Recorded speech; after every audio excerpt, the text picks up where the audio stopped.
Tudo da Canção Nova em um só lugar. Canção Nova Play. Filipenses, capítulo 4, versículos de 4 a 9.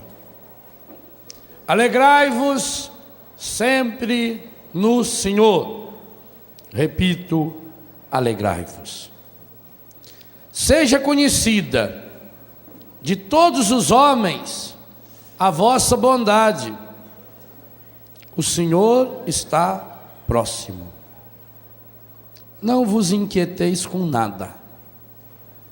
Em todas as circunstâncias, apresentai a Deus as vossas preocupações, mediante a oração, as súplicas e a ação de graças.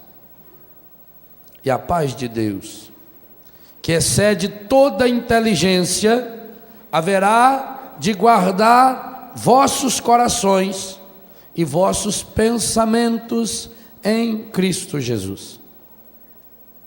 Além disso, irmãos, tudo que é verdadeiro, tudo que é nobre, tudo que é justo, tudo que é puro, tudo que é amável, tudo que é de boa fama, tudo que é virtuoso e louvável, eis o que deve ocupar vossos pensamentos. O que aprendestes, recebestes, ouvistes e observastes em mim, isto praticai, e o Deus da paz estará convosco. Palavra do Senhor. Aplaudir essa palavra, esse roteiro de cura.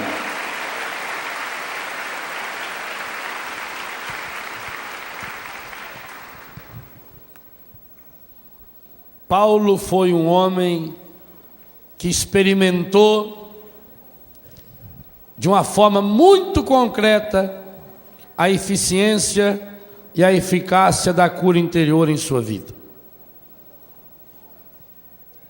Paulo é um daqueles personagens que eu mais escrevi no meu livro Corações Curados. Ele tinha tudo para dar errado. E por que ele deu certo? Porque deixou o Espírito Santo de Deus conduzi-lo na trilha da cura. E aqui, nesse trechinho de Filipenses, ele vem nos dar um segredo muito concreto. Como é que começa o versículo 4?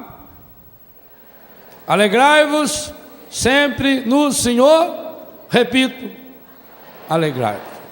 Pensa o seguinte: se você recebesse um e-mail ou um inteiro contendo essa frase, você imaginaria que situação podia estar uma pessoa para escrever um e-mail com esse pensamento? Alegrai-vos sempre no Senhor. Repito, alegrai-vos. Que ideia nos daria o autor dessa frase? Que alguém que estivesse vivendo um momento de muita alegria.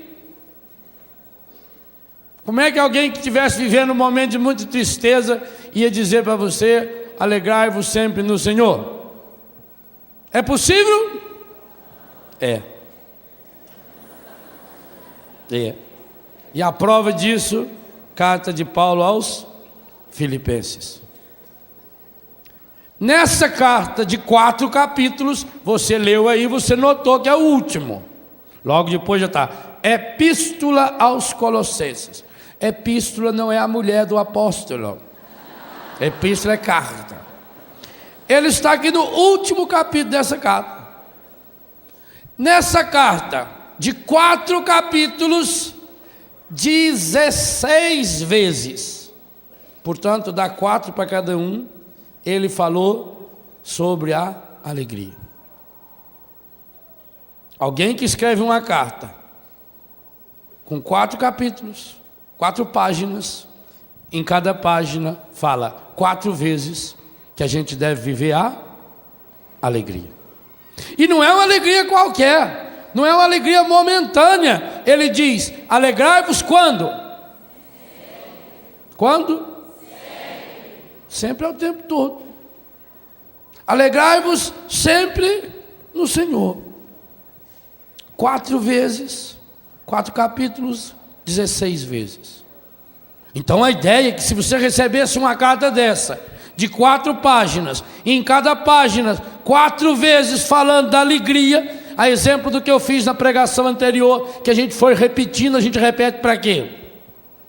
Para aprender. E por que Paulo repetiu tantas vezes a alegria? Porque deseja que cada um de nós experimente de fato uma alegria completa, como Jesus que nos diz que a minha alegria esteja em vós e a vossa alegria seja plena.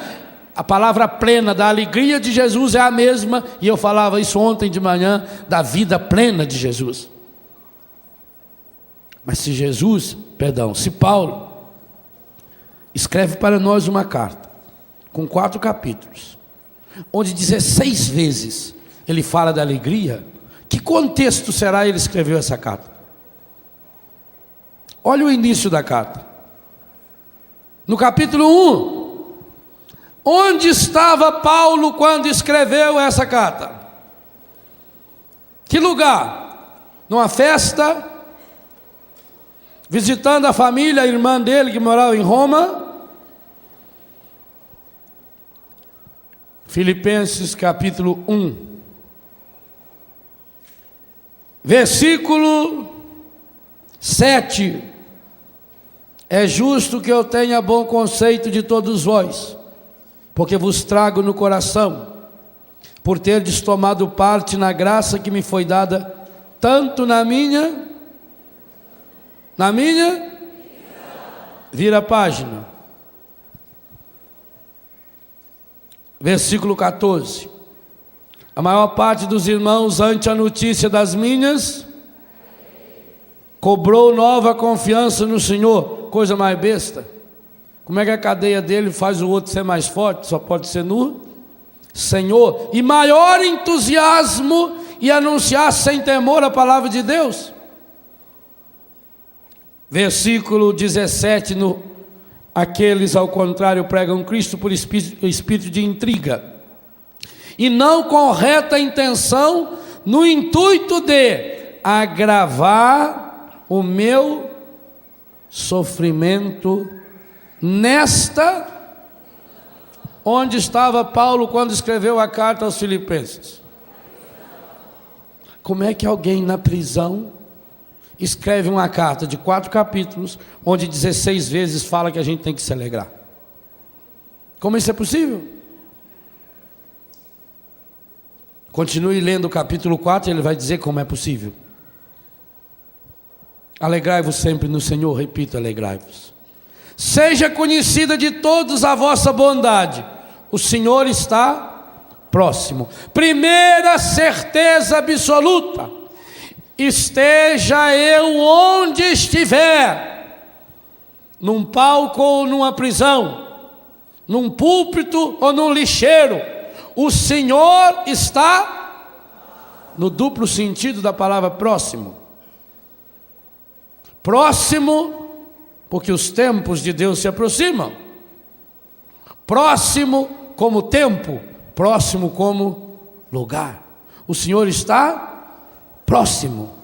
São Tiago vai dizer: aproximai-vos de Deus, e Ele vai aproximar de cada um de vós.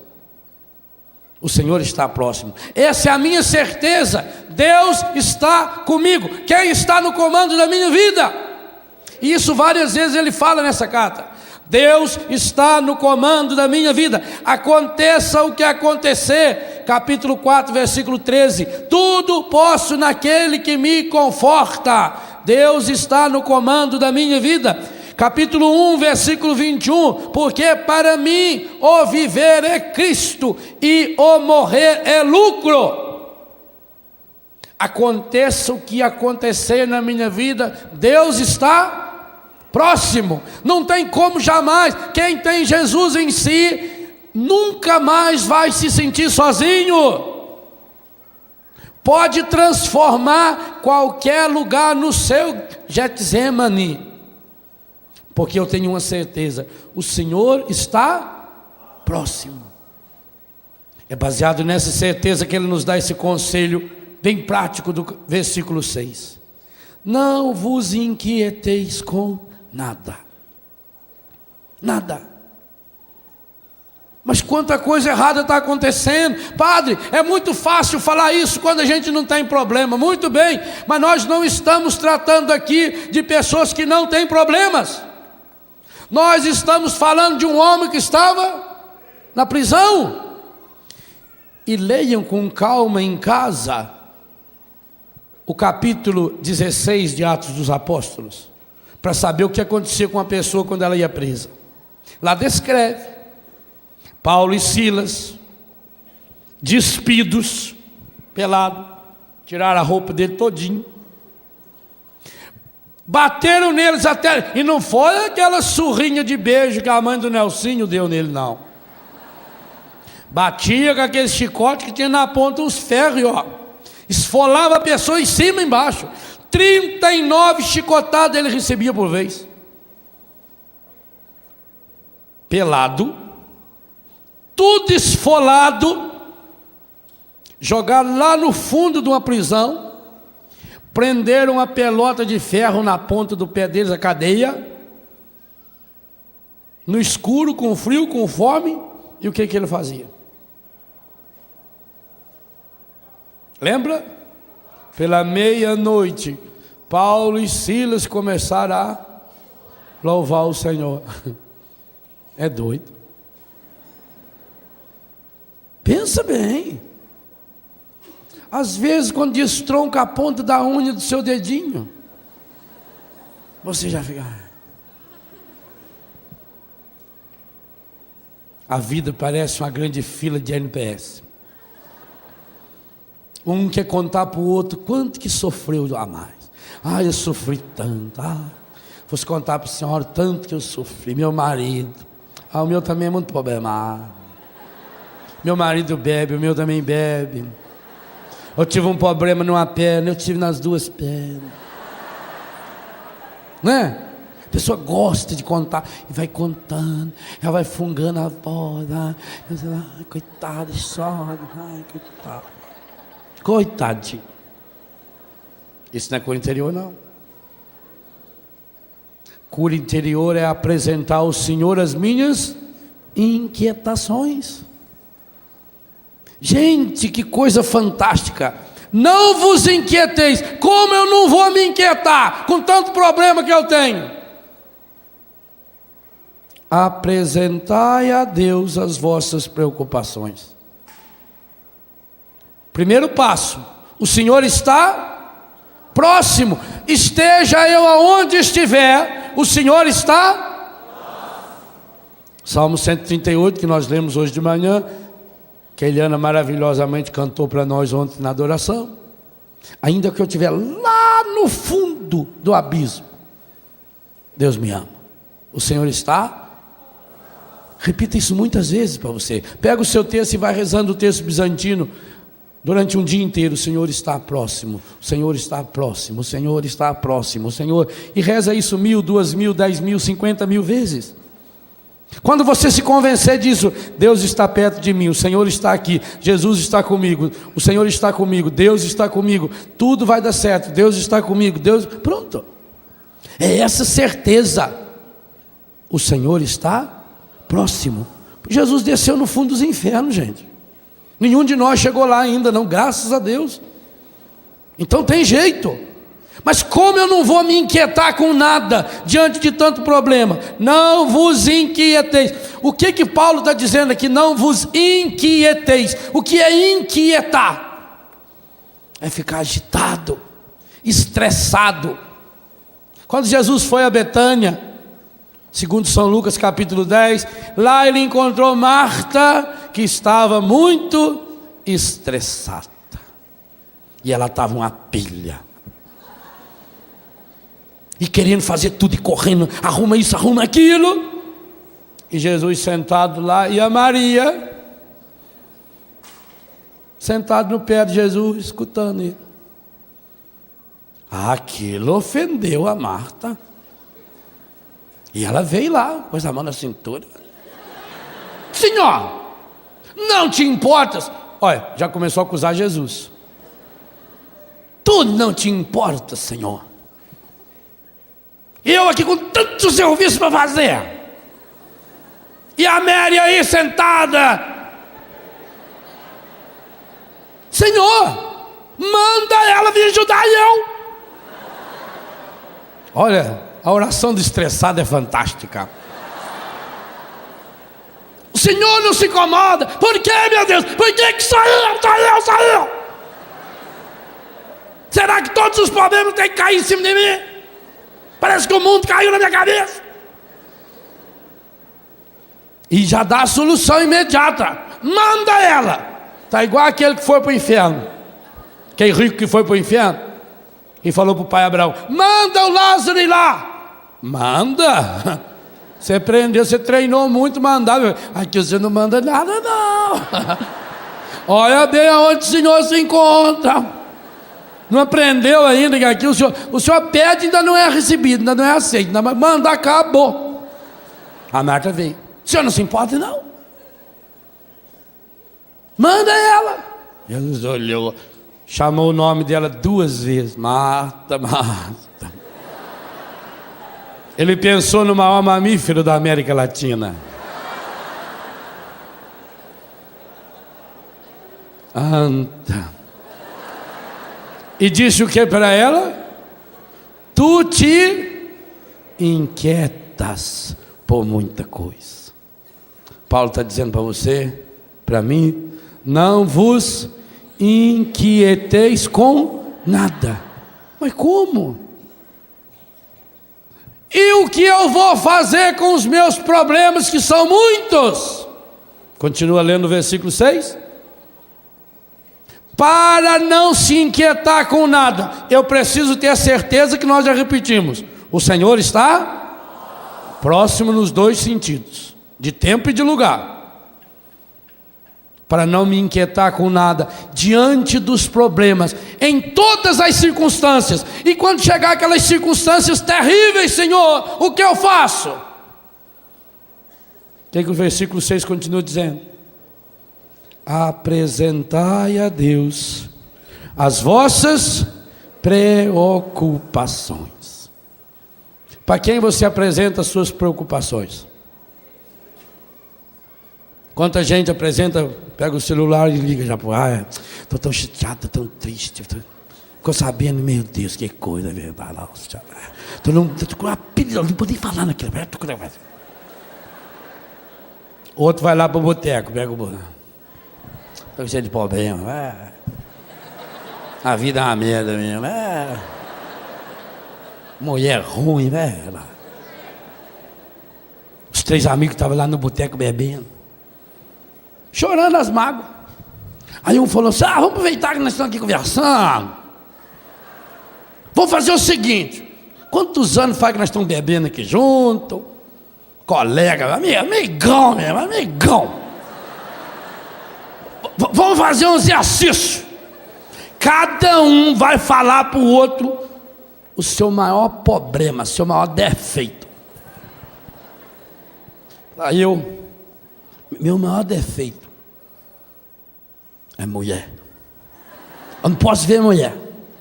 Eu sou infiel à minha mulher, eu vejo uma mulher, eu já... O outro falou: o meu maior defeito é dinheiro. Eu roubo mesmo. Se eu ver o dinheiro dando...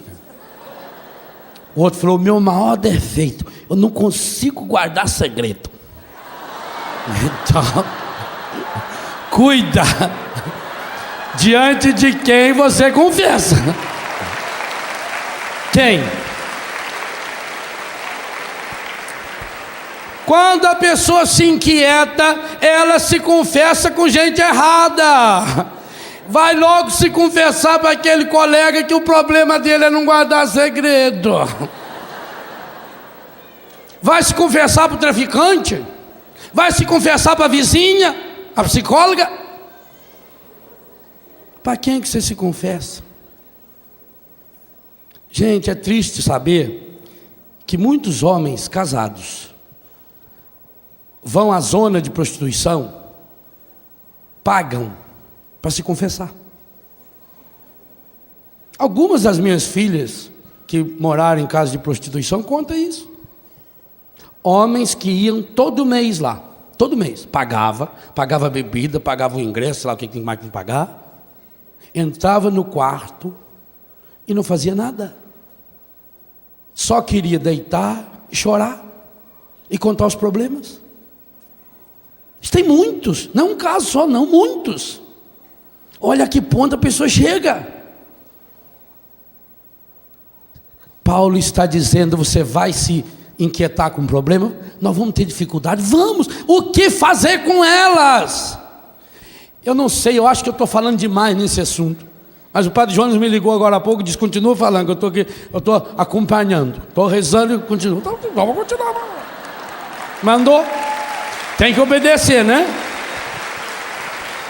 Filho tem que obedecer pai, então estou obedecendo. Eu acho que já falei demais nisso. Nós temos que colocar o pé no chão. Quem for ler esse livrinho na Trilha da Cura, vai perceber isso. É pé no chão. A oração da cura interior é oração de pé no chão. Quem leu o meu livro até hoje, Rezando a Vida, descobre o que é lá? Que a oração de cura interior acontece, em primeiro lugar, na minha história. Aquelas orações que eu li ontem, que vocês repetiam, eu li do meu livrinho, Rezando a Vida. Então, acontece na minha história, desde que eu estava na barriga da mamãe, até a minha idade madura. Depois acontece no meu corpo, segundo capítulo do livro, desde o meu cabelo até o meu pé. E o terceiro capítulo, o meu dia inteiro, desde que amanheço até a hora que eu vou dormir. É concreto.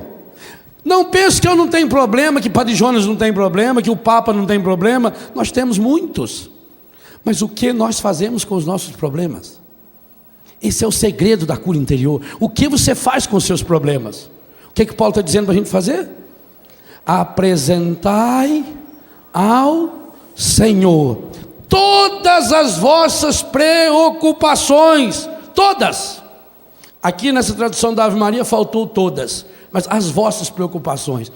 Em outras traduções aparece todas as vossas preocupações, todas, sem nenhuma exceção, inclusive aquelas que parecem as coisas mais bobas do mundo, as pequenininhas. Meu irmão, para Deus nada na sua vida é sem importância, não. Tudo que acontece em sua vida é importante para Deus. Deus tem por você um carinho incomensurável. Jesus tentou falar isso quantas vezes para nós? Nas características do amor de Deus, a quarta característica é: o amor de Deus se manifesta sempre através de pequenos detalhes. O pai cuida do cabelo que você perde sem notar, diz Jesus. O que significa isso? Todos nós, normais, perdemos todos os dias aproximadamente 100 a 150 fios de cabelo. Todos os dias, desde que você nasceu. Todos os dias você perde. Alguns perdem uma monteira num dia só. Já estão com aquela trilha que não é da cura. É a trilha da cara, a testa vai alongando. É a pessoa que não parou de crescer, ela está passando já os cabelos, já está subindo. Os cabelos já estão abrindo espaço, porque ela já está indo para o alto. Todos nós perdemos todo dia. Você nota que perde? Só quando cai na sopa. Senão você vai lá na escova. Pega uma escova sua, que você deixa lá em cima da mesinha lá da pia. Enquanto você pega, tem que tirar. No pente que ele vai grudando. Aqueles homens que carregam aquele pente Flamengo assim no bolso. Quando tira aquilo, que ele está emprastado assim de caspa, seborréia e cabelo. Eu tinha um colega nosso que ele carregava um sabonete também no bolso assim.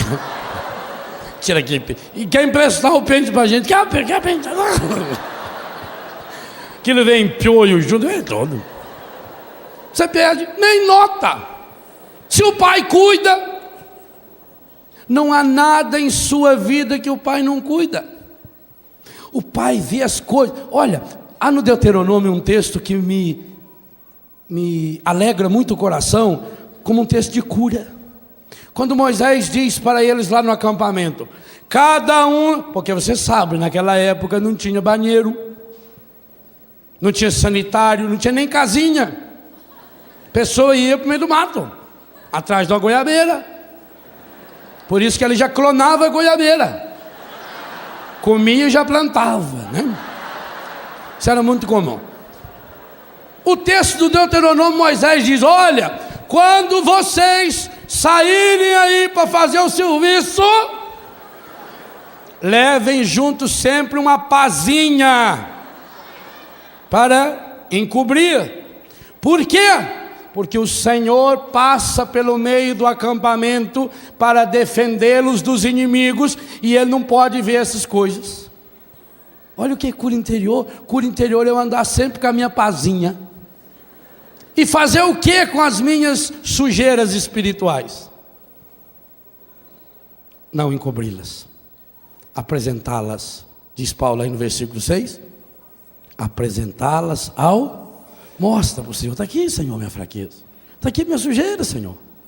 O Senhor está próximo, Ele está comigo. O Senhor está próximo significa que não tenha lugar nesse mundo que eu possa ir sem que Ele vá junto comigo. Isso que é triste do nosso pecado. Sabe aquele lugar que você já foi e pensa assim, ai meu Deus, tomara que ninguém descubra que eu vim aqui. Pensou? O Senhor foi junto. Porque você é batizado em nome dEle. O seu corpo é templo dEle. Você recebeu Ele na comunhão. Ele se derrete todinho por você. Ele entra na sua língua e já se derrete todo, na hora. Ele vai junto. Sabe quando você vai pecar escondido? O Senhor vai junto. Triste, né? Quando você acende um cigarrinho ali escondido, o Senhor está junto. Você está intoxicando Ele.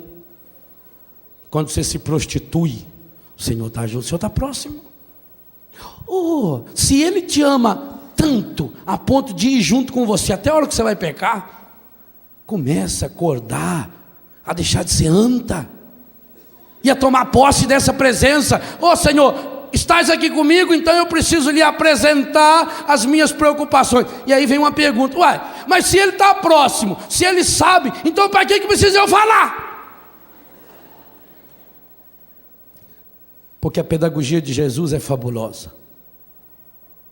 E Ele aprendeu com o pai dele. Eu contei na minha Bíblia Mateus, Marcos, Lucas e João. Se contar as vezes que é repetido, que os textos são similares, passa de 400 as perguntas que Jesus fez. Conta na sua, faz o exercício assim. Pega o que eu fui riscando. Fui lendo o Evangelho, riscando embaixo. Até para passar tempo eu uso a Bíblia. E Deus me ensina. No Evangelho de São João, há pelo menos 110 perguntas que Jesus faz. E algumas, eu já disse a vocês, são perguntas imbecis demais. São perguntas tolerância zero. Mas ele começou com quem? Com o pai. Quando Adão pecou, Deus veio acusando. Veio lá e falou, o que você fez? Onde você está, Adão? Adão! Ô Adão! Já contei até 30, onde você está? Ele está brincando de esconde-esconde. Aí achou Adão. O que você está fazendo? Por que você escondeu? Por que você está pelado? Quem contou para você? Parece criança, falando, por quê? Por quê? Aí Adão vai na Eva, por que você fez isso? Depois quando Caim está voltando sujo de sangue, onde você foi? Cadê seu irmão? O que você fez com ele? Jesus faz mais de 400 perguntas. Algumas delas bobas demais. Por exemplo, quando ele estava lá no Getsemane, está lá, chega os soldados, o exército inteiro, com tocha, com tudo. Ele vira e fala, quem vocês estão procurando? Posso ajudá-los? Posso saber quem vocês estão atrás? É ótima. Lázaro morto, 4 dias. Onde o pusestes? O senhor está na geladeira lá, porque ele não... Está sentado na sala, não quer sair de jeito nenhum. O cego berrando. Que queres? O paralítico, 38 anos. Que desejas? Não parece imbecil? É pedagogia. Deus não nos invade.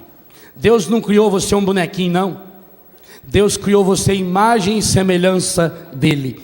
E sabe o que as mais de 400 perguntas de Jesus ensinam para mim? Mesmo quando eu não me respeito como imagem e semelhança de Deus, Deus, porque me criou, sabe o meu valor e Ele me respeita. Ele me respeita. Ele não me violenta. A gente chora de alegria quando vai lendo o Evangelho e vai percebendo que delicadeza. Deus não supõe nada da sua vida. Apresentai ao Senhor, Ele que está próximo, todas as vossas preocupações. E apresentar como? 3 modalidades para apresentar. São Paulo nos ensina aí. Quais? Através do quê? Oração, súplicas e ação de graças. Ação de graças é a palavra que resume, ou que em português foi traduzida pela palavra Eucaristia. Eucaristia significa ação de graças. Então, quais são as 3 modalidades para apresentar as nossas preocupações ao Senhor? Pela Eucaristia, pelas orações. Que orações são essas? Oração de cura interior. Você compra esse CD e vai escutando e vai rezando junto. Oração que tem nos livros. São muito boas essas orações, porque você vai fazendo, você vai treinando, você vai aprendendo a rezar, você vai acompanhando. Tem aquele CD maravilhoso aqui na Canção Nova, no combate da oração. O programa de maior audiência da TV Canção Nova, todos os dias o amor vencerá. Oração, você vai fazendo oração, as pessoas vão ensinando, a Luzia, a Eliana, a Vavá, vai nos ensinando a rezar. E a gente, quando está em casa, às vezes eu assisto de noite, depois que termino meu serviço, termino minhas orações e ligo na Canção Nova, elas estão rezando. Quantas vezes eu durmo com elas rezando? E rezo junto. Então são orações. Oração dos grupos, oração de intercessão. Essa ação de graças também serve para essas assembleias de louvor. Mas há uma terceira modalidade de oração que nós fazemos muito pouco. Qual é? O que é súplica? É mais do que pedida. Súplica é pedir com muita insistência. A Bíblia nos dá alguns exemplos de súplicas. Bom, nós já vimos um exemplo hoje de manhã com Jesus. Aquela súplica de Jesus. Súplica, suplicar, suplício. Que lembra a palavra suplício? Sofrimento. Súplica é uma oração que brota do sofrimento. Súplica é uma oração que brota da necessidade. Súplica é uma oração que vem da dor. E aí a Bíblia dá um show, gente. Eu, se Deus quiser, quero escrever um livrinho sobre isso ainda. Estou selecionando esses textos. A Bíblia dá um show de súplicas que foram feitas ao longo da história da salvação, que é impressionante. Por exemplo, a rainha Esther, a súplica de Esther, capítulo 9, na tradução da Ave Maria, quando ela, aliás, as súplicas na Bíblia, Esther, Ezequias, 2 Reis, capítulo 20, Josué, Neemias, Esdras, Joel, profeta Jonas, Moisés, Davi, todos eles, todos, acompanhada de gestos concretos, rasgavam as... O que é rasgar as vestes? Por que tantas vezes aparece na Bíblia? Rasgaram as suas vestes. O que é rasgar as vestes? Tirar as suas máscaras. Por isso rasgavam as vestes diante dos outros. Tira as máscaras.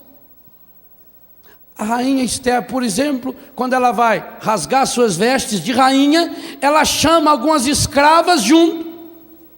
Com elas rasga as vestes, veste uma roupa de saco, com cinza na cabeça, na frente de todo mundo, para todo mundo ver, debruça no chão e fica 3 dias assim.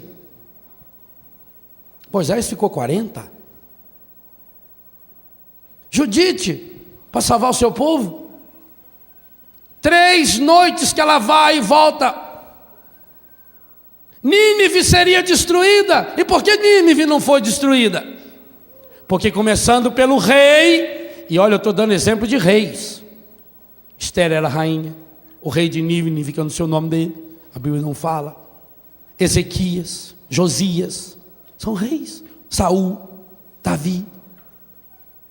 Porque o rei decretou um jejum. A súplica é sempre acompanhada de um jejum. Não responda. Quantas vezes você fez jejum pela sua cura interior? Pensa. Eu testemunho na minha comunidade. Algumas pessoas da minha comunidade, consagrados e filhos, que passa durante o dia, você não vê. Não foi no refeitório para comer. Está na capela. Ao invés de almoçar, vai rezar. Tem uma consagrada na minha comunidade, a Margarida, que todos os dias, a hora que o pessoal vai para o almoço, ela vai para a capela e fica ajoelhada, em jejum e oração. E não é a cura dela, não. Ela é uma pessoa bem equilibrada, bem curada. É dos filhos, dos 80 filhos que tem lá em casa. A súplica é acompanhada de jejum, de gestos públicos. O rei de Nínive decretou um jejum até dos animais. Hoje eu entendo o que significa o jejum dos animais. Porque se eu saio cedo para trabalhar e chamo os cachorrinhos comigo, eu passar o dia inteiro no meio do mato, eles ficam o dia inteiro lá comigo no meio do mato. Eles não comem, você tem que levá-los para comer. Eu entendo o que significa esse jejum dos animais. O povo em jejum, o rei em jejum, até os animais estavam em jejum. E Nínive não foi destruída. Quem sabe a sua família, a profecia está dizendo que sua família vai ser destruída. Não precisa nem um profeta ir lá, não. Não precisa o profeta Jonas ir lá, não. Você está vendo concretamente que está indo para um buraco, que o seu casamento está indo para um buraco, que esse filho na droga está indo para um buraco, que esse namoro da sua filha não vai dar certo, que o desemprego está rondando, que tem tanta desgraça, que o seu coração tem muita mágoa, tem muito ressentimento, que essas brigas da sua família, vai acontecer coisas terríveis. Mas o que você está fazendo? Você está indo de galho em galho como beija-flor, pedindo reza? É preciso fazer súplica. E fazer súplica significa rasgar as vestes, prostrar-se. Eu acho que deve ter, eu não contei ainda, eu tenho já marcado vários, mas não contei todos. Eu acho que deve ter uns 150 exemplos na Bíblia de pessoas que se prostraram. Eu estou falando de reis, de gente que tinha função importante. Eu estou falando de Jesus, que foi se prostrar no Getsemane. Paulo está dizendo que nós precisamos transformar as nossas preocupações em súplicas. Quanto mais problema você tiver, melhor para a sua oração. Você tem mais assunto para rezar. Eu não sei o que eu rezo diante de Deus, então não tem problema. Transforme as suas preocupações em súplica. Outra coisa interessante nessas súplicas, que também está me chamando muita atenção. Normalmente essas súplicas é acompanhada de jejum, é acompanhada de gestos de rasgar as vestes, pôr cinza na cabeça e de choro. Que coisa impressionante. Não há livro no mundo que mostra mais gente chorando do que a Bíblia, inclusive Jesus. O homem que teve a função mais importante no povo de Deus, no Egito, quem foi? Quem foi o príncipe dos judeus que chegou lá em cima no Egito? O segundo homem do Egito, José do Egito. O Gênesis do 35, 38, 40 em diante, que fala dele. até os 50, 8 vezes fala que ele chorou. Numa delas é fabuloso. Quando ele recebe os irmãos, ele tinha mágoa dos irmãos dele. Tinha muita mágoa. Lá no capítulo 50 a gente descobre isso, quando os irmãos vão pedir perdão pela bobagem que fizeram.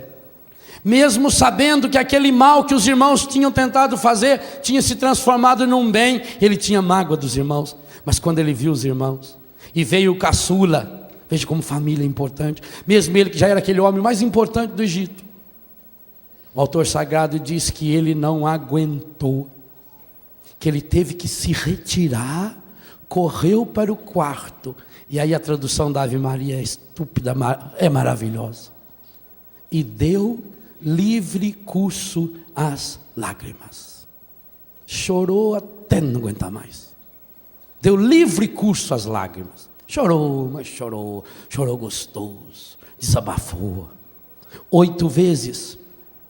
Uma segunda dessas 8 vezes que ele chorou, ele chorava tão alto, que fora do palácio as pessoas escutavam o choro dele. Nós não estamos falando de uma mulherzinha fraquinha, não. Nós estamos falando de um homem que tinha uma função fabulosa, um homem másculo, um homem de um pedestal de importância, o segundo homem do Egito. Nós estamos falando de Jesus, o mais perfeito e másculo homem que a terra já conheceu, mas que é capaz de chorar diante dos seus amigos que estavam sofrendo em Betânia, que é capaz de chorar vendo a perdição de Jerusalém.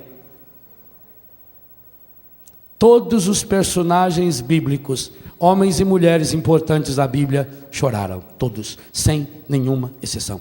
Acha uma exceção? Moisés, Davi, Saul, os reis. Interessante, leia o livro das crônicas e dos reis. Alguns reis não choraram. E é muito interessante que logo no segundo versículo, quando começa a falar dele, diz assim: fez o mal aos olhos do Senhor. Só aqueles que viveram para o mal, só aqueles que deixaram se conduzir pela encardida que não choraram. Então o que significa essa súplica? Significa uma oração profunda, uma oração existencial, uma oração que me tira lá do profundo da minha angústia, da minha dor. Gente, eu acho que nós não vamos chegar a uma alegria que eu quero e que eu gosto e que eu tento cultivar na minha vida, enquanto a gente não aprender a chorar diante de Deus, chorar as nossas mágoas diante do Senhor. Muitas e muitas vezes eu ajoelho lá no meu genuflexório do meu quarto e choro muito. Muitas e muitas vezes eu saio de Curitiba depois que celebra a missa na quarta-feira, 9h30 da noite, vou para minha casa. São 3 horas de viagem sozinho, chego em casa meia-noite, meia-noite e meia. Muitas e muitas vezes eu fui chorando. Já contei isso nos meus livros, no Corações Curados. Um dia vim de Tijucas, quase que até Curitiba, chorando atrás de um caminhão de mudança. Deus fazendo a cura interior do meu coração. Eu peço cada vez mais que Deus me dê essa sensibilidade, porque eu sei que quanto mais eu choro diante de Deus, mais eu consigo dar risada diante das pessoas. Deus está me ensinando isso. Quanto mais eu tenho coragem de chorar diante dele as minhas mágoas, de transformar em súplica as minhas preocupações, de confessar os meus pecados, mais eu consigo sorrir para as pessoas. Quando eu vou acumulando as minhas mágoas aqui dentro, que eu não choro as minhas mágoas diante do Senhor, as pessoas começam a notar.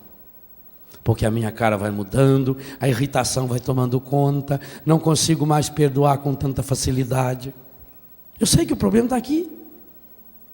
Cada vez eu estou aprendendo mais, estou aprendendo na graça de Deus, essa modalidade de oração. É muito importante a modalidade da oração da alegria, é muito importante bater palma, é muito importante pular, é muito importante, isso é muito bom, nos extravasa, isso é uma conquista que a renovação carismática recebeu do Espírito Santo.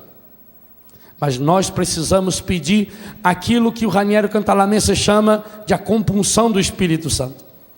Nós precisamos pedir que o Espírito Santo nos dê uma sensibilidade tão grande que nos leve às orações das lágrimas E embora eu não goste muito daquelas imagens de Nossa Senhora chorona, porque a Maria bíblica é a mulher forte que está de pé aos pés da cruz, eu penso que o choro de Maria, em muitas imagens que aparecem por aí, é uma profecia pelas lágrimas que muitos de nós, padres, mães, pais de família, homens e mulheres que deveríamos ser de Deus e deveríamos chorar mais diante do Senhor, para sorrirmos mais diante do mundo, como nós não estamos chorando diante do Senhor, porque nossa oração está sendo uma coisa superficial, porque não estamos aprendendo a viver essa súplica de voltar a colocar, se for preciso, a cinza na cabeça, rasgar, cinza na cabeça, não precisa pegar a cinza lá e pôr na cabeça não, é aquilo que o dia da quarta-feira de cinza o padre fala para nós: convertei-vos e crede no Evangelho. É isso, pôr cinza na minha cabeça. Eu preciso me converter, eu preciso me converter, eu preciso converter para o Senhor. Converter significa voltar-se para o Senhor. Eu que estou confessando no boteco, eu que estou confessando nos meus vícios, eu que estou confessando pela internet, eu preciso me converter e me confessar para o Senhor, abrir meu coração em súplica. E repito, súplica exige de mim um despojamento, a coragem de arrancar as minhas máscaras, de rasgar as minhas vestes, a coragem de chorar diante do Senhor. Que cena linda, por exemplo, Isaías diz no livro do profeta Isaías, capítulo 38, aquilo que no 2 Crônicas está no capítulo 20. Ezequias, aquele rei que começou a reforma do povo de Deus, jovem, ele ficou rei, ele tinha 25 anos de idade, e quando ele fica sabendo que ele vai morrer, Deus manda Isaías dizer para ele: arruma sua vida, ajeita suas coisas. Vamos abrir lá para ler? Vamos ler no original, a palavra de Deus tem força. A nossa palavra é muito fraca. Abre lá 2 Crônicas. Perdão, segundo livro dos Reis. Crônica tem também.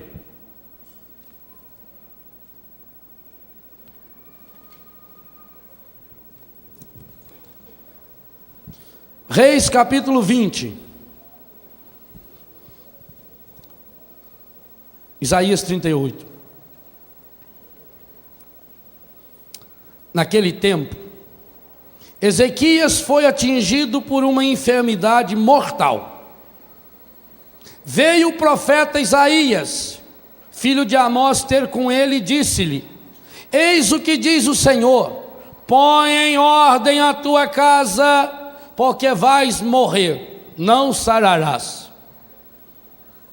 Então Ezequias voltou-se para o lado da parede e orou ao Senhor, dizendo: Senhor, lembrai-vos de que andei fielmente diante de vós, e de que com lealdade de coração curado, fiz o que é bom aos vossos olhos, não aos olhos do mundo, aos olhos de Deus. Dizendo isso, o que está escrito? Derramava abundantes, não é lágrima de crocodilo não. Isaías não tinha ainda deixado o átrio interior, estava ali do lado. Isaías saiu e ele suplicou, virou para o lado da parede e começou a rezar, e chorando, derramando abundantes lágrimas. Quando a palavra do Senhor lhe foi dirigida nesses termos: volta e diz a Ezequias, chefe do meu povo, ouvi a tua oração e vi as tuas lágrimas, por isso vou curar-te. Dentro de 3 dias subirás ao templo do Senhor. Olha o exemplo, olha o modelo. Isso é súplica. Apresentar ao Senhor, que coisa linda. Ezequias ouviu a palavra de Isaías e fez o quê? Não fez lamúria. Se ele fizesse lamúria, seria para o Isaías. Dizia: olha para o senhor ver, olha para você ver, Isaías, tanto que eu sempre fui bom para Deus, andei fiel. O senhor não acha que Deus está errado? Matar eu? Quer morrer não? Ezequias fez lamúria, ele acolheu a palavra. Isaías foi muito corajoso de falar para ele: senhor rei, eu vim aqui avisar o senhor que o senhor pode se preparar. Já foi encomendada a sua transferência para o patamar superior. O senhor gosta muito de jogar bola, semana que vem vai ter um jogo lá, o senhor foi escalado. Primeira coisa que Ezequias fez, ouviu. Isaías falou uma palavra dura, ele acolheu a palavra, Isaías saiu, o que ele fez? Se rebelou, pegou o celular e ligou para alguém, desesperado, começou a contar para todo mundo, foi na cartomante, ligou para o Fala que eu te escuto. Nada disso. O que ele fez? Virou-se para a parede. Recolhimento. Virar para a parede é recolher-se. E ali olhando na parede, ele fez uma oração. Ô Senhor, quer morrer não? Deixa eu mais um tempinho. E chorou. A oração dele foi desse tamanhinho, não foi? Olha a oração dele quando demorou. Deve gastar aí uns 2, 3 segundos para fazer essa reza aí. Essa reza, o carismático é bom para fazer. Ó, um parágrafo. Versículo 3. Senhor, lembrai-vos de que andei fielmente diante de vós, e que com lealdade de coração fiz o que é bom aos vossos olhos. Que oraçãozinha poderosa, oi, coisinha de nada. A fala dele foi desse tamanhinho. E o versículo, a conclusão do versículo 3 diz o quê? E dizendo isso, com 2 S, significa que é isso que ele falou? Derramava abundantes lágrimas. Diante de quem Ezequias chorou? De Isaías? Do povo? Diante de... Por isso que Jesus falou, entra no teu quarto, fecha a porta, e o pai que escuta em segredo vai saber. Mas ao mesmo tempo, logo em seguida, no capítulo 6, no mesmo capítulo 6 de Mateus, Jesus diz, publicai as obras de Deus, que todas as pessoas glorifiquem pelas obras. Estão entendendo a metodologia, a trilha da cura? Trilha é isso. Nós estamos trilhando um caminho que já foi feito. Olha, se esse homem era um rei, chefe do meu povo, e conseguiu lucrar mais 15 anos de vida, opa, ele que estava a morrer, a oração dele foi curtinha assim, mas a súplica dele foi intensa, derramava abundante. Por que esse abundantes? Qual é a palavra abundante que nós estamos meditando nesse acampamento? Eu vim para que todos tenham vida e a tenham em. Se você quer ter uma vida em abundância, você vai ter que aprender a chorar lágrimas abundantes. E o que significa essas abundantes lágrimas? Lavar o coração. 1 Samuel 1:10 seguintes: derramar a minha alma na presença do Altíssimo. Judite, capítulo 9, a oração linda dela. Davi, quando seu filho Absalão cometeu a burrada de matar o seu irmão, cobriu-se de cinzas, rasgou as vestes e chorou copiosamente. A filha de Jefté, antes de morrer, pediu 2 meses para chorar a sua virgindade, e chorou 2 meses com lágrimas abundantes. O povo de Deus, Josias, o que vai levar adiante essa reforma começada por Ezequias. Aí logo na frente, capítulo 22, 23, já entra Josias. Josias era um menino de 8 anos de idade, se eu não estiver enganado. Quero olhar para não falar bobagem para vocês. 2 Reis 22. Josias tinha 8 anos quando começou a reinar. Fez o que é bom aos olhos do Senhor, seguindo fielmente o exemplo de Davi, seu pai, sem se desviar nem para a direita nem para a esquerda. Aí foi descoberto o livro da lei. que tinha sido escondido, perdido. Ele manda buscar a ajuda da profetisa Holda. E quando leu a Bíblia, olha aí, 2 Reis 22, versículo 11. Leu o livro da lei, o sacerdote Elcias, na presença do rei. Quando o rei ouviu a leitura do livro da lei, rasgou as vestes. É isso que provoca em nós quando nós tomamos na mão a palavra de Deus.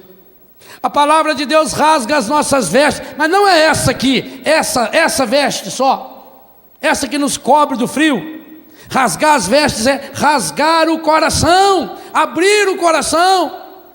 O confronto com a palavra de Deus tem que levar-me a essa súplica. Eu conheço gente que chora diante do médico, chora para o vizinho, chora quando briga com o marido ou quando briga com a mulher, chora para reclamar dos filhos, quando começa a reclamar do filho já começa a chorar, chora reclamando dos filhos lá na frente do padre, mas não chora diante de Deus. É preciso aprender a transformar as nossas preocupações. Voltemos ao nosso texto. Vamos concluir com o nosso texto. Nossa carta de Paulo aos Filipenses. Transformar as nossas preocupações em súplicas. Apresentai a Deus as vossas preocupações mediante é por intermédio de oração, súplicas e ação de graças. Qual é a consequência dessa trilha de cura? E a paz de Deus, que excede toda inteligência. Por que que Paulo lá na prisão 16 vezes manda a gente se alegrar? Porque a paz de Deus, que excede toda a inteligência, que vai acima de tudo, estava nele. E quem tem essa paz de Deus, porque sabe que o Senhor está próximo, haverá de guardar vossos corações e vossos pensamentos. Por que pensamentos? A oração da cura interior precisa ajudar-nos a sentir em Deus e a pensar em Deus. Muita coisa em nossa vida não vai bem, porque nós alimentamos os nossos pensamentos com as bobagens do mundo. Por que as pessoas gostam tanto de falar coisa ruim, notícia negativa? Gosta de desgraça, comentar erros dos outros. Está treinando o pensamento para o pessimismo. E quando eu treino o meu pensamento para o pessimismo, joga no meu coração uma atitude negativista. Então Paulo está dizendo, se você aprender a apresentar ao Senhor as suas preocupações, através de orações, livrinhos de oração, porque tem uma coisa muito importante. O Paulo, nessas 3 palavras, nessas 3 modalidades de oração de cura, parece-me que ele dá algo progressivo. Oração, súplica e ação de graças. Começa com a oração. Oração que um faz pelo outro. Ontem, por exemplo, todos nós aqui fizemos oração de cura interior. Algumas pessoas, mesmo no meio do povo, transformou aquela oração em súplica. Teve aquele coração tocado naquele momento. Teve gente que saiu daqui, passou a mão no ostensório, que não deve. Vejam bem que o nosso querido diácono Nelsinho estava o tempo todo revestido de uma capa, e na hora de tocar no ostensório, colocou ainda uma capa mais solene ainda, porque nosso Deus é tão pequeno que nós podemos recebê-lo na mão na Eucaristia, mas é tão grande que nós precisamos adorá-lo. E adoração é aquele momento solene em que nós dirigimos ao Senhor o nosso coração. O perigo de ficar passando a mão é você achar que aquilo lá é um negócio mágico de passar a mão. Não deve. Vamos colocar. Quando Nelson passou aqui, ele virou o ostensório na minha direção com muita alegria. Eu me reverenciei, adorei o Senhor, mas não pus a mão. É hora da gente. O sagrado precisa ser mantido, gente. Não podemos perder isso, hein? Por favor. Aquele desejo que você tem de passar a mão, louvado seja Deus, é bonito. Mas transforme aquele desejo de passar a mão numa vontade direcionada do seu coração. Então, quantos de nós aqui ontem fizemos oração? Alguns conseguiram fazer uma súplica. Pode ter certeza que aqueles que transformaram em súplica chegaram na ação de graças. É dinâmico, é trilha, é progressivo. Alguém teve que ter passado antes o caminho para poder ir atrás. A cura interior começa com a oração de cura interior. Depois chegamos no segundo nível, a súplica da cura interior. E o terceiro nível, a ação de graças.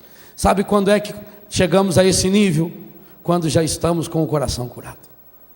Quando você é capaz de louvar o Senhor, inclusive pelas coisas negativas que acontecem. Quando você começa a transformar as coisas ruins num motivo de louvor. Infelizmente, muitas vezes nós aprendemos, e até de livrinhos, por exemplo, aquele livrinho, O Louvor que Liberta. Então quando você lê aquilo, você começa a achar que é só louvar o Senhor que já liberta. Sinto em dizer para você, mas na prática não funciona. Aliás, acha alguém que funciona isso na prática. Tenta achar alguém. É muito fácil eu ler o livro de um sujeito que escreveu, que mora lá não sei aonde, que já morreu. Eu quero prática. O que eu tento compartilhar com vocês, eu aprendo da minha Bíblia, do meu joelho no chão e dos meus filhos e filhas com os quais convivo. Escutando e vendo o que Deus faz em nossa vida. A gente tem que ver coisa prática, porque não adianta nada, eu venho aqui, falo umas coisas lindas, vocês saem daqui, ai que lindo, que maravilha, ai foi um bálsamo que passou no nosso coração. Amanhã é segunda-feira. E aí? Aqui é fácil louvar o Senhor, cantar o Senhor, mas amanhã na hora de ir para o trabalho, aquela cara daquele chefe, daquele colega, igualzinho está lá. A mesma coisa, o mesmo problema, as mesmas dificuldades, as mesmas limitações. O problema tem que ser curado na raiz. Eu penso que esse é um processo. Eu vou pedir muito a Deus a graça de me aprofundar nessas três palavras: oração de cura interior, súplica de cura interior, para chegar na ação de graças.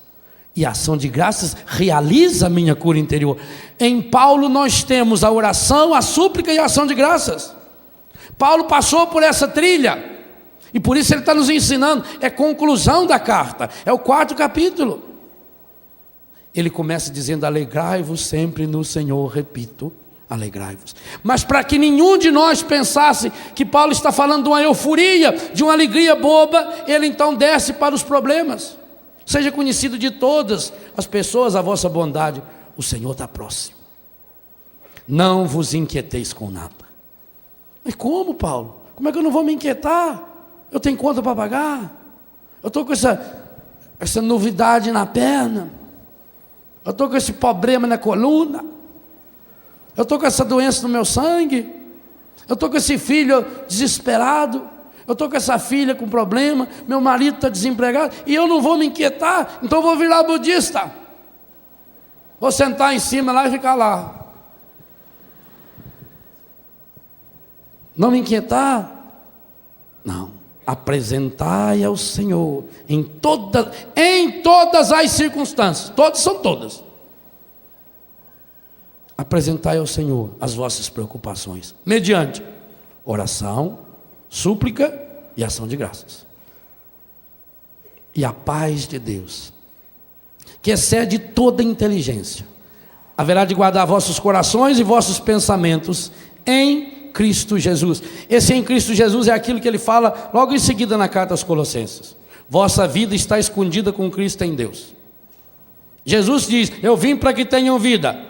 Vossa vida está escondida com Cristo em Deus. Por isso que ele disse lá no início da carta: para mim viver é Cristo, morrer é lucro. Além disso, o que significa além disso? Depois desse esquema, veja, o esquema é fabuloso. Eu queria ter mais 10 horas seguidas para falar dele, não dá, então vou falar nos 5 minutos que faltam. O esquema é fantástico. A ordem é alegrar-se sempre. Como eu vou alegrar-me sempre se eu tenho problemas? Bom, eu vou me alegrar sempre se eu partir dessa certeza, o Senhor está próximo. Se o Senhor está próximo, próximo no tempo, próximo no lugar, perto de mim, próximo, também porque aí o tempo é curto, saber que o Senhor está próximo, saber que eu tenho pouco tempo para trabalhar para Ele, para entregar a minha vida para Ele. Eu tenho inquietações, essas inquietações eu não posso deixar as inquietações tomar conta. Eu tenho que, em todas as circunstâncias, apresentar a Deus as minhas preocupações em forma de oração, de súplica, de ação de graças. E com certeza, a paz de Deus que excede tudo, é aquilo que está em Colossenses: triunfe em vossos corações a paz de Cristo. Colossenses 3,15, para a qual fostes chamados. Além disso, depois de feito isso, irmãos, tudo que é verdadeiro.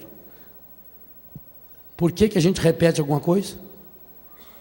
Para que a gente repete? Para aprender. Para ficar bom, é ginástica. Olha quantas vezes ele repete aqui o tudo. Tudo que é verdadeiro, tudo que é nobre, tudo que é justo, tudo que é puro, tudo que é amável, tudo que é de boa fama, tudo que é virtuoso e louvável. 7 vezes. Tudo que é verdadeiro, tudo que é nobre, tudo que é justo, tudo que é puro, tudo que é amável, tudo que é de boa fama, tudo que é virtuoso e louvável, eis o que deve ocupar vossos pensamentos. Meu pensamento, o que está ocupando meu pensamento? Então eu tenho um critério de discernimento para saber se estou pensando em Deus. Está aqui, eu tenho um critério. Isso que eu estou pensando. Eu estou com a cabeça cheia. Cheia do quê? Talvez você passou num galinheiro e é bom tirar. Como os 2 amigos que estavam andando pela rua, de repente um sentiu um negócio assim na cabeça, passou a mão, perguntou para o colega: o que eu tenho na cabeça? Falou: cocô de pomba. Não, eu estou falando fora. Além disso, tudo que é verdadeiro, nobre, isso que eu estou pensando é verdadeiro?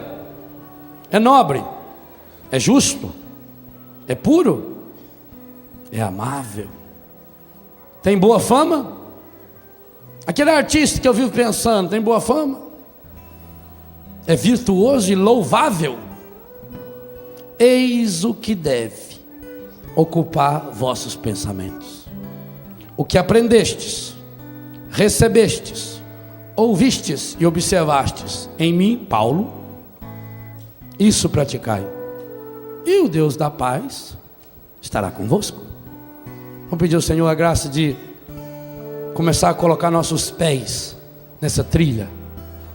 A missa, que será ação de graças, que nós vamos presidir às 2:30 da tarde, precisa ser o ponto de chegada da nossa oração, mas eu queria que fosse também o ponto de partida das nossas súplicas. Eu queria que você não tivesse vergonha, que você não tivesse medo de chorar diante de Deus. Peça essa graça ao Senhor. Peça essa graça.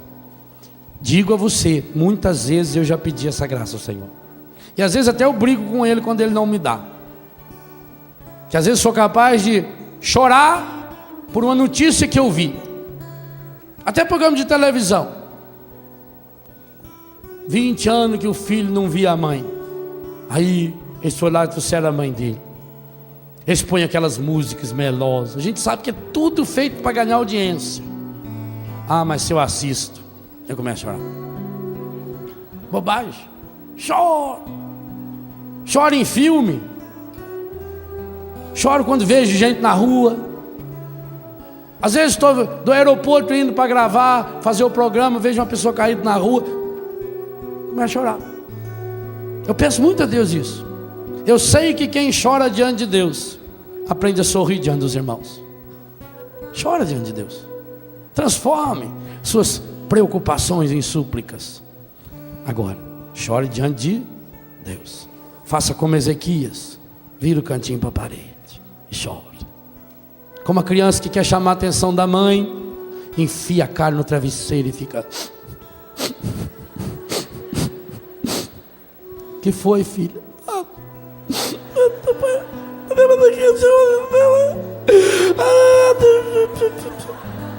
A mãe olha aquela cara tão linda, chora, chora diante de Deus. Transforme súplica. Súplica é suplício, sofrimento. Senhor, eu quero lhe apresentar na missa de hoje todas as minhas preocupações. Quero transformá-las em súplicas, na ação de graças que o Senhor faz por mim. Eu quero viver essa alegria. Eu quero ser um profeta da alegria. Eu sei que, como Neemias conta, a sua alegria é a nossa força. Me ajuda, Senhor. Me ajuda a ser instrumento do seu amor, da sua ternura, da sua misericórdia, da paz de Deus para o mundo. Essa paz que excede todo conhecimento. Cubra, Senhor, meu coração, meus pensamentos, para que deles só se ocupe meu coração e meus pensamentos com aquilo que é justo, santo, verdadeiro, louvável, puro, de boa fama.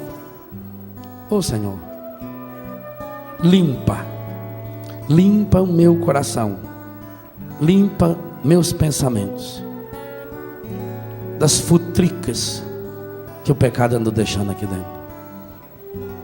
Limpa, Senhor. Lava, Senhor. Faz, Senhor, essa obra de restauração, de cura, de transformação em minha vida. Eu quero sair desse acampamento, Senhor, dessa grande assembleia, a assembleia da nova canção, da canção do seu amor, a assembleia da minha independência, porque quando mergulhei minha vida no Cristo, me tornei verdadeiramente livre, porque conhecendo a verdade, tornei-me verdadeiramente livre.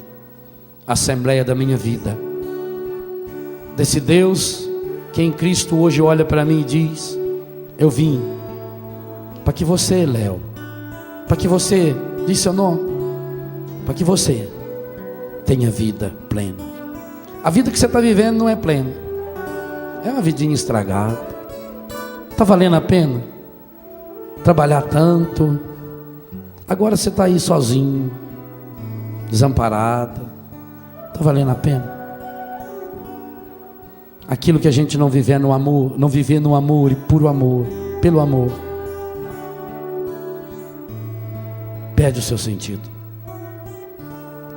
Senhor, ajuda-me hoje, seguindo a trilha de Paulo, na prisão, a pregar alegria. E como chegar na alegria, mesmo passando pela prisão, refletir para o mundo a bondade de Deus em mim, não me inquietar, mas apresentar ao Senhor as preocupações do meu coração, transformando as preocupações em orações, em súplicas, em ação de graças, em louvores, para que a paz, que excede tudo, tome conta de todo o meu ser, de toda a minha história, da história da minha vida e da minha família.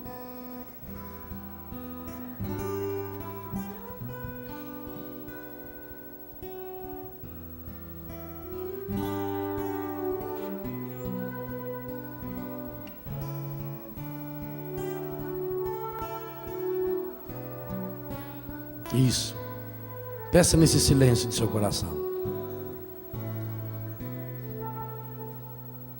Senhor, fazei-me um instrumento de vossa paz. Onde houver ódio, que eu leve o amor. Onde houver ofensa, Que eu leve o perdão. Onde houver discórdia, que eu leve a união.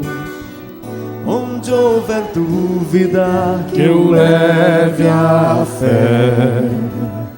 onde houver eu, que eu leve a verdade. Onde houver desespero, que eu leve a esperança.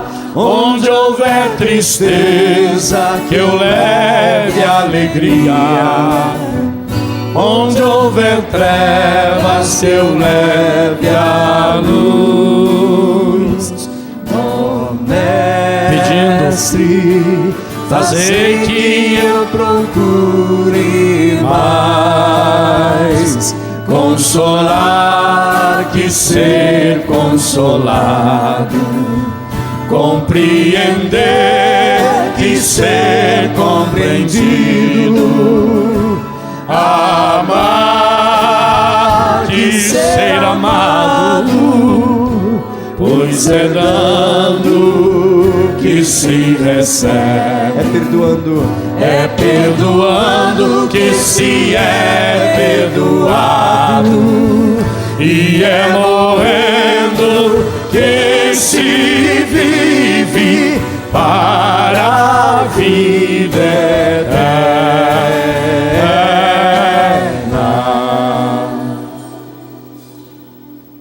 Ó Mestre, fazei que eu procure mais. Transforme isso na sua oração. Consolar Que ser consolado, compreender que ser compreendido, amar que ser amado, pois é dando que se recebe, é perdoando que se é perdoado, e é morrendo que se vive para a vida eterna.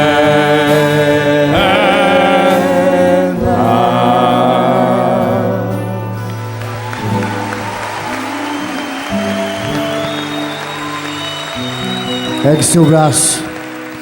Eu peço aos câmeras que focalizem você 5 braços seguidos. Essa é a TV Canção Nova. Continua nesse tom, nessa música, nessa harmonia tão linda. É com essa imagem que nós fechamos este momento. Com essa imagem. Esta é a Canção Nova, o canal da súplica.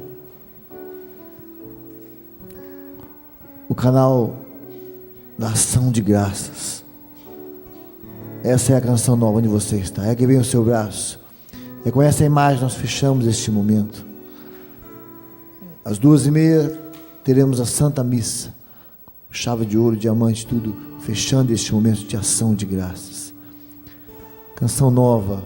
O canal da ação de graças. Canção Nova. Canal de Eucaristia. Amém.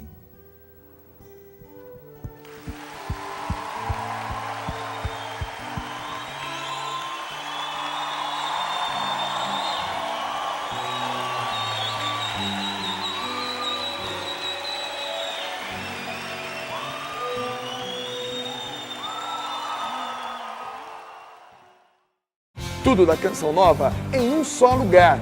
Canção Nova Play.